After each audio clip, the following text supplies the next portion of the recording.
Guys, हमारे देश भारत ने बहुत सारे ढोंगी बाबाओं की वजह से सफ़र किया है। अगर इनकी लिस्ट निकालने बैठे तो भाई साहब लिस्ट बहुत लंबी है। जिनमें से कुछ प्रमुख नाम है राम रहीम, जो कि रेप एंड मर्डर के चार्ज में अंदर है।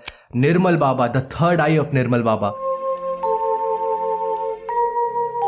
और कुछ का तो मैं नाम भी नहीं ले सकता, जो कि माइनर का रेप करने के केस में जेल जा चुके हैं। मगर आज जिस बाबा के बारे में मैं बात करने वाला हूं, अगर मैं कहूं कि वो इन सब का बाप था तो शायद गलत नहीं होगा।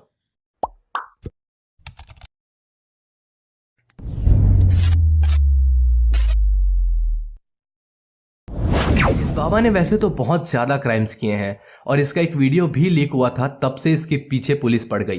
बट अनफॉर्चुनेटली गाइस, ये देश से भागने में सफल हो गया और आज एक राजा की जिंदगी जी रहा है। खुद का एक आइलैंड बना चुका है और खुद ही कॉन्स्टिट्यूशन और करेंसी भी बना लिया है। इस आइलैंड को एक हिंदू राष्ट्र घोषित भी कर चुका है वो। जी हाँ, मैं बात करने वाला हूँ स्वामी नित्यानंद बाबा की। मेरा नाम है तुषार और आप देख रहे हैं द नॉलेज लाइब्रेरी हिंदी।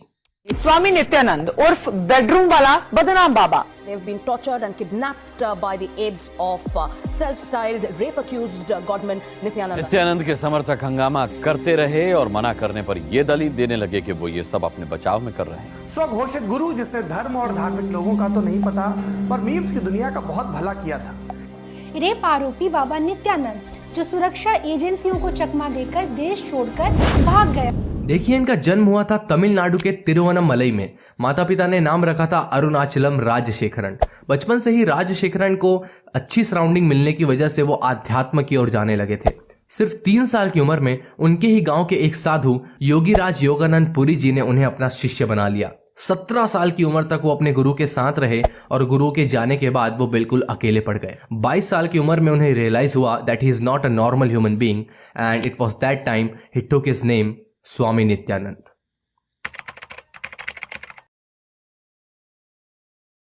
अब कहानी यहां से थोड़ी इंटरेस्टिंग हो जाती है। जब 2003 में स्वामी नित्यानंद ने अपना पहला आश्रम स्टैब्लिश किया बैंगलोर में, जिसका नाम रखा ध्यान पीतम आश्रम।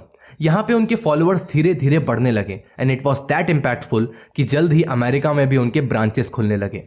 स्वामी नित्यानंद का कहना था कि वो अपने डिसाइपल्स को, अपने भक्तों को मुक्ति का मार्ग दिखा रहे हैं और वो ऐसा वेद पुराण, शिव सूत्रा, ब्रह्म सूत्रा, योग सूत्रा और भगवत गीता की मदद से करते हैं। उनका कहना था कि उनके पास 400 से भी ज्यादा सिद्धियां हैं जो कि उन्होंने कड़ी तपस्या से प्राप्त की है और वो अपने सारे भक्तों को वो सारी सिद्धियां सिखाते हैं। और ये बात आपको हैरान नहीं करनी चाहिए कि उन्होंने अपने आप को एक शिव अवतार घोषित कर दिया था। मतलब क्या मजाक है हमारे भगवानों का।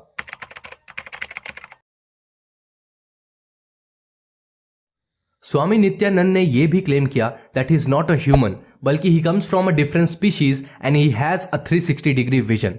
उनका कहना था कि वो आंख बंद करके अपने चारों ओर देख सकते हैं और ऐसी कई सारी सुपर पावर्स उन्होंने अपने भक्तों को भी सिखाई है।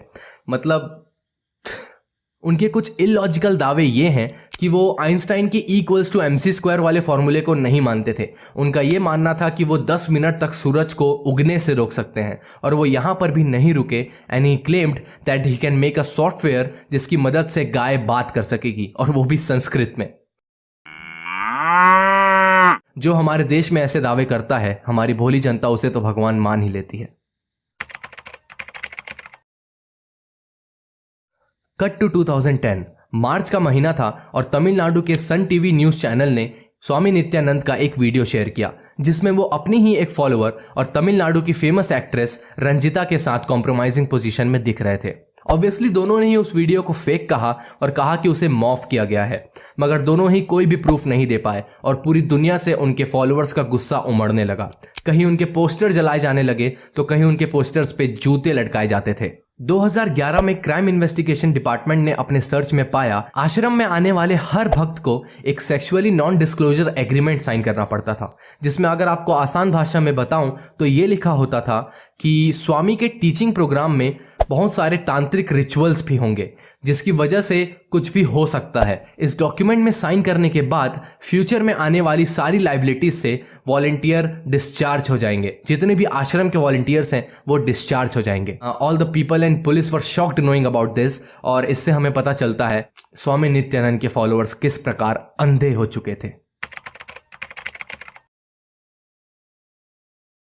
आरती राव भक्तों के बीच एक बहुत फेमस नाम था क्योंकि वो खुद भी नित्यानंद की पुरानी भक्त थी, but she accused him of rapping her several times. उनका कहना था कि जब आश्रम में उन्होंने इसका अपोज किया, इसका विरोध किया, तो उनको जान से मारने तक की धमकी दी गई। आरती राव और लेनिन करूपन, जिन्होंने वो वीडियो लीक किया था, दोनों ने मिलकर मीडिया का सहारा लेके नित्यानंद को एक्सपोज कर दिया। 2014 में आश्रम में एक संगीता नाम की लड़की की मृत्यु हुई थी, मगर पोस्टमार्टम रिपोर्ट में संगीता की बॉडी से बहुत सारे ऑर्गन्स गायब थे। ऐसे कई सारे और केसेस थे जो आश्रम के भक्तों ने ही कंप्लेन किया था कि उन्हें जबरदस्ती आश्रम के अंदर किडनैप करके रखा जाता था और इसका विरोध करने पर उन्हें टॉर्चर भी किया जाता था।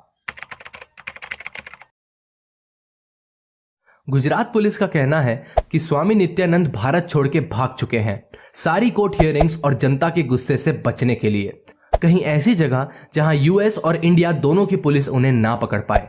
यूट्यूब और फेसबुक में चलने वाले उनके सेशन से पता चला है कि भाई साहब ने खुद का नया देश बना लिया है एक आइलैंड पर, और नाम रखा है कैलाशा, जहां लॉ एंड ऑर्डर से लेके करेंसी तक उनकी खुद की है। हमारे शिव जी के पवित्र स्थान कैलाश का नाम ऐसे ढोंगे से जुड़ते हुए देखकर हमें दुख होता है।